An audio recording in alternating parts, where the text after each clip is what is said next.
measure twice, cut once. That's a standard rule of thumb, I think, for every person who builds anything.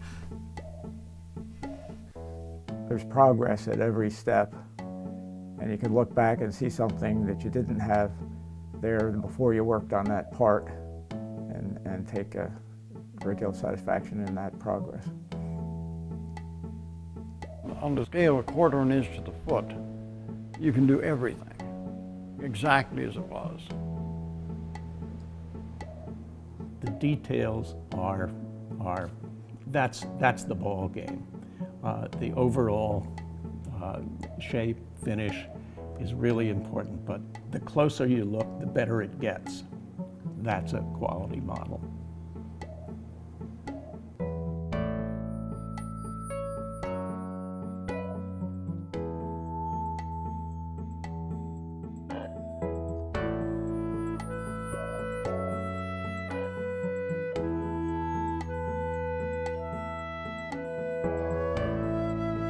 I think it's weird that I build ship models because I was a regular Army officer for 33 years. I love ships, but I don't like to be on them. I was about 8 or 10 years old when I first saw a ship model. I built my first when I was 15. It was a scratch-built model, not a kit. My first memory of modeling goes back to when I was a child. We had a big barn, and I used to make model airplanes, throw them out the barn window, watch it crash, and then go build another one. But model boating, I didn't really get involved in it until the kids moved away, went to college. Then you have time and space, and they're not going to throw a sneaker through it, which happened.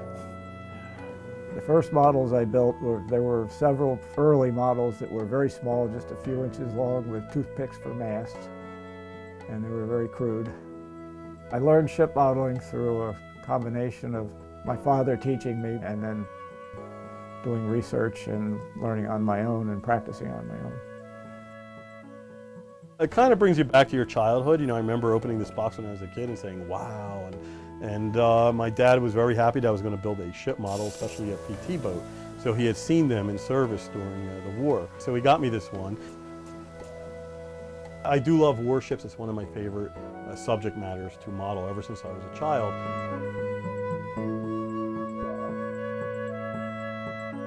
Over the years, I just developed a fascination for the technology and the aesthetic value of sailing ships. I think in terms of the workmanship and how well executed the details are. My most complicated models may have 2,000 or 3,000 parts.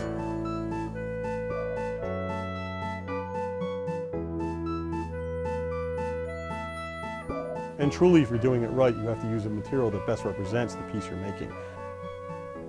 Brass wire, Copper plates, Styrene, Balsa, exotic hardwoods such as ebony, boxwood, mahogany, and some pine, and then they're painted.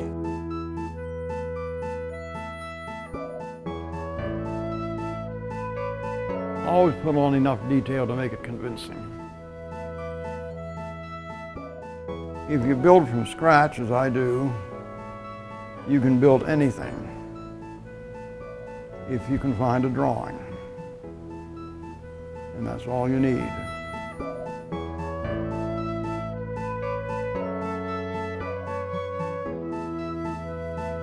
When I'm building a model, I try to study not only the plans, but any book references that I have to look for any detail that I might add that might enhance the appearance of the model.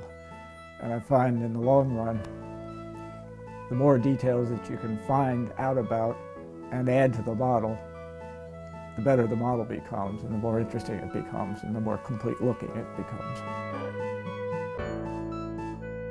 I try to find ships that had some story behind them. I really, really do like that. Ship models are able to capture all of that history in one fell swoop.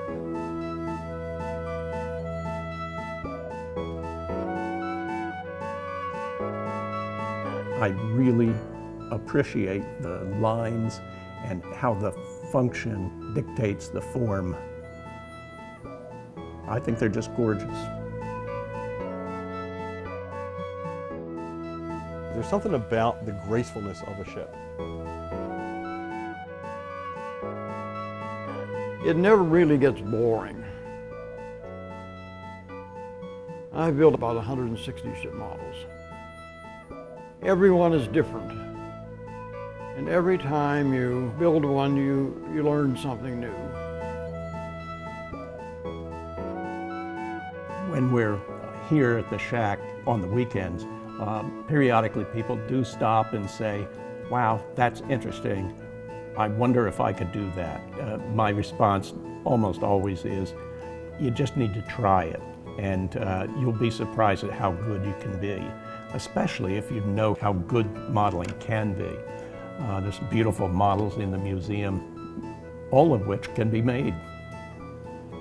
If you're going to get into this hobby, you have to bring only one thing with you, and that is patience. No one was ever given an award for finishing a model fast. Speed is not of the essence. People work at their own speeds. One of the best things about ship modeling is that you're always making progress, however slow, and you can take your satisfaction from each day's little effort because there'll be something there that wasn't there before.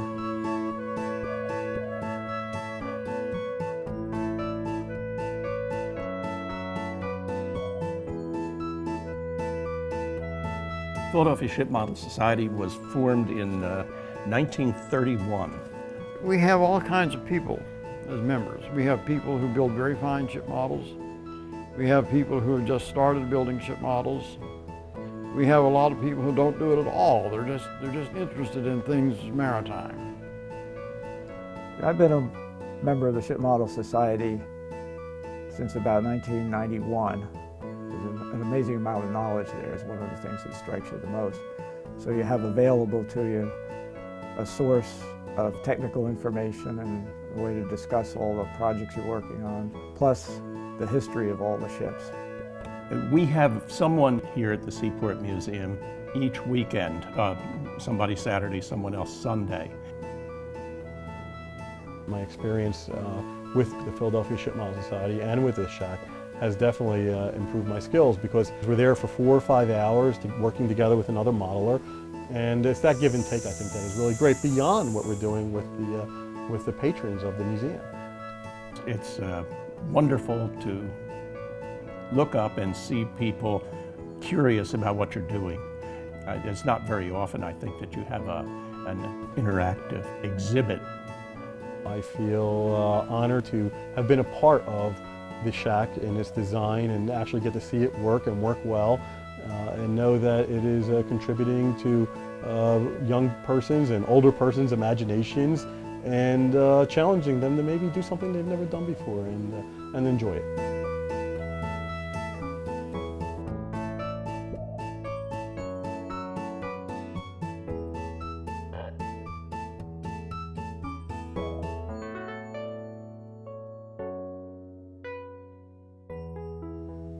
Questions?